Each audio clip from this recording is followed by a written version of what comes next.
नमस्कार दोस्तों, आप सभी लोगों को और एक न्यू वीडियो पे स्वागत है। दोस्तों आज की इस वीडियो के अंदर हम लोग बात करेंगे RCCB, ELCB, RCD and RCB ये सभी के अंदर क्या अंतर होती है, कहां पर किसको लगाना चाहिए, ये सभी के ऊपर अच्छी तरीके से बात करेंगे। बिना ज़्यादा देरी करे वीडियो को स्टार्ट कर लेते हैं। दोस्तों वीडियो स्टार्टिंग करने से पहले ये सभी के फुल फॉर्म के बारे में बात कर लेंगे। तो आरसीसीबी का फुल फॉर्म होती है रेसिडुअल करंट सर्किट ब्रेकर।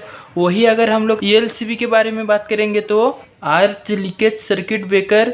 वही अगर आरसीडी के बारे में बात करेंगे तो रेसिडुअल करंट डिवाइस। वही अगर आरसीबी के बारे में बात करेंगे तो रेसिडुअल करंट ब्रेकर। दोस्तों अभी आपको यहाँ पे टोटल 4 तरीके के सर्किट ब्रेकर देखने के लिए मिल रहा है, लेकिन दोस्तों मैं आपको बता दूं यहाँ पे 2 टाइप की सर्किट ब्रेकर है, क्योंकि दोस्तों आप सभी को पता भी होना चाहिए हमारा जो आरसीसीबी होती है ना, जिसे हम रेसिडुअल करंट सर्किट ब्रेकर बोलते हैं, इसी का ही दूसरे नाम होती है हमारा आरसीबी। मतलब कहीं कहीं पे आरसीबी भी बोला जाता है या फिर कहीं कहीं पे ये आरसीडी भी बोला जाता है। अभी आपको यहाँ पे जो 3 इमेजेस दिख रहा है, यहाँ पे जो सबसे पहले नंबर का इमेज है ये है आरसीसीबी, या फिर आप बोल सकते हो आरसीबी, या फिर इसे ही आरसीडी भी बोल सकते हो, आरसीसीबी भी बोल सकते हो। अगर इनकी फुल फॉर्म के बारे में भी देखोगे ना, आरसीसीबी क्या होती है, RCCB residual current circuit breaker. अगर आप आरसीबी को भी देखोगे, यहाँ पे भी दोस्तों रेसिडुअल करंट ब्रेकर कर दिया है सर्किट को हटा के। अगर हम आरसीडी के बारे में बात करेंगे तो रेसिडुअल करंट डिवाइस है, ठीक है ना दोस्तों। यहाँ पे सर्किट ब्रेकर के जगह डिवाइस को उपयोग कर लिया है। दोस्तों आपको बिल्कुल भी कन्फ्यूजन नहीं होना है। अगर हम इंडिया के बारे में बात करेंगे तो हमेशा ही आरसीसीबी सुनने को मिलेगा। बाई चांस आपको कभी आरसीबी एंड आरसीडी सुनने को मिले तो दोस्तों उस टाइम सोच लीजिए हमारा वो आरसीसीबी को ही कहला जाता है। आरसीबी और दोस्तों आरसीडी, यही दोस्तों आरसीसीबी को ही कहा जाता है। पर दोस्तों ये जो आरसीसीबी और आरसीडी, ये तो पता चल गया ये दोनों में क्या अंतर है। आखिरकार दोस्तों अभी हम लोग बात करेंगे आरसीसीबी के बारे में और ईएलसीबी के बारे में।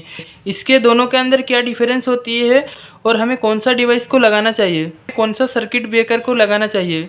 तो दोस्तों इसका जवाब भी काफ़ी सिंपल सा है। दोस्तों आपको यहाँ पे 2 तरीके के सर्किट ब्रेकर देखने के लिए मिल रहे हैं, हमारा आरसीसीबी और ईएलसीबी, जो कि दोस्तों एक है आरसीसीबी और एक है दोस्तों ईएलसीबी। सबसे पहले चीज ये जो दोस्तों दिमाग में आपको ये रखने का है, दोस्तों ये जो ईएलसीबी होती है अर्थ लीकेज सर्किट ब्रेकर, ये तो दोस्तों मार्केट में आना ही बंद हो गया है। आपको घर में दोस्तों आरसीसीबी ही लगाना पड़ेगा, या फिर आपका इंडस्ट्री में या कहीं पे भी आपको आरसीसीबी ही लगाना पड़ेगा। लेकिन आखिरकार सवाल ये उठती है, ये ईएलसीबी आना ही क्यों बंद हो गया मार्केट में। तो दोस्तों ईएलसीबी से आरसीसीबी में क्या अलग होती है, तो दोस्तों थोड़ा एग्जांपल समझ लीजिए, हंसिए मत।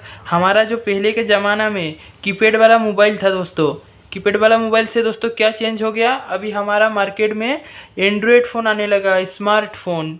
तो दोस्तों एक तरीके से जनरेशन बदल गया, मतलब धीरे धीरे चीज़ें एडवांटेज बदलने लगा।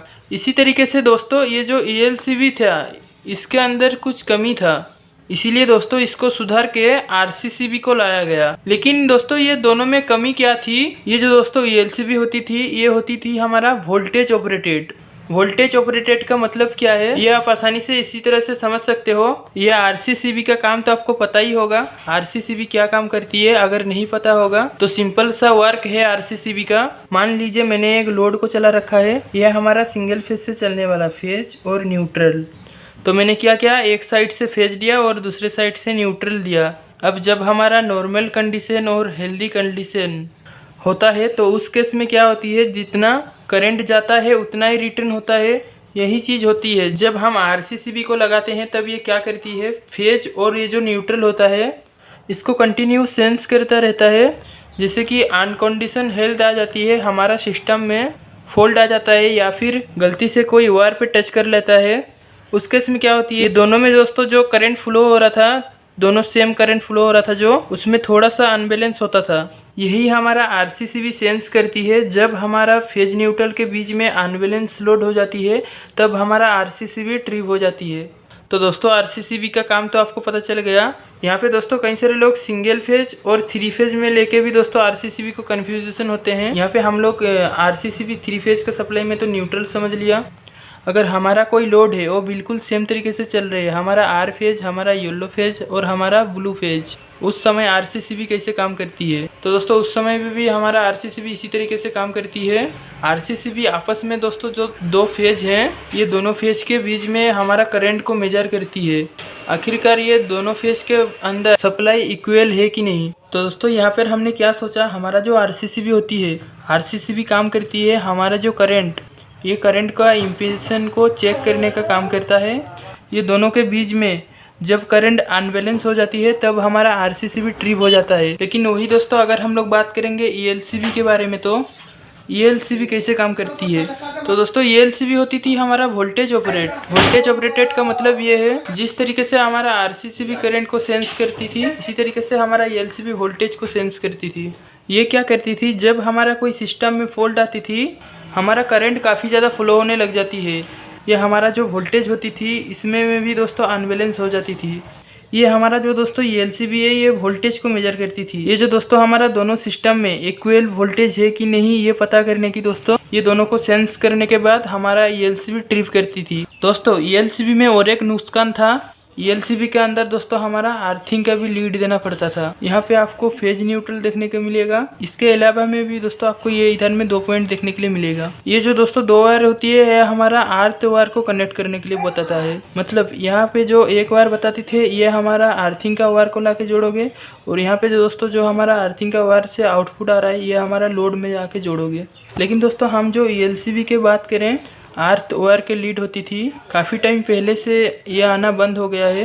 इसको 10-12 साल के पहले ही आना बंद हो गया है ईएलसीबी। उसके बाद दोस्तों हमारा नॉर्मल ईएलसीबी आने लगी, लेकिन ये वोल्टेज से ऑपरेट होने वाली आज के समय में नहीं आती है। मतलब कि आज के समय में आपको ईएलसीबी देखने ही नहीं मिलती। आज के समय में आपको सिर्फ आरसीसीबी देखने को ही मिलती है। आरसीसीबी ईएलसीबी का एक एडवांस वर्जन है, तो अपने को अभी सिर्फ आरसीसीबी इस्तेमाल करना है। लेकिन आप दोस्तों अगर आरसीसीबी उपयोग करना चाहते हो तो आप सभी लोगों को ये बात याद रखना है, आरसीसीबी को दोस्तों 3 टाइप में बांटा जाता है सिंसी टाइप के आधार में। ये जो दोस्तों 3 टाइप है, ये कौन सा होती है दोस्तों सबसे पहला जो होती है हमारा 30 मिली एम्पियर का होती है। इसके अलावा 100 मिली एम्पियर का भी आता है, 300 मिली एम्पियर का भी आता है। तो दोस्तों उम्मीद करता हूँ कि आज का ये वीडियो आपको बहुत पसंद आया होगा। अगर आपका मन में कुछ क्वेश्चन रह रहा है, कुछ डाउट रह रहा है, तो दोस्तों कमेंट बॉक्स पे कमेंट करके बता सकते हो। मैं इसके बारे में नेक्स्ट टाइम वीडियो बनाने की कोशिश करेगा। दोस्तों अगर आप इलेक्ट्रिकल का वीडियो पसंद करते हो तो दोस्तों हमारे चैनल को सब्सक्राइब करके रख दीजिए, क्योंकि जब भी मैं इलेक्ट्रिकल का वीडियो अपलोड करेगा ना दोस्तों, आपका मोबाइल में तुरंत नोटिफिकेशन आ जाएगा। आज के लिए इतना ही, बस धन्यवाद। नेक्स्ट वीडियो में मिलते हैं दोस्तों।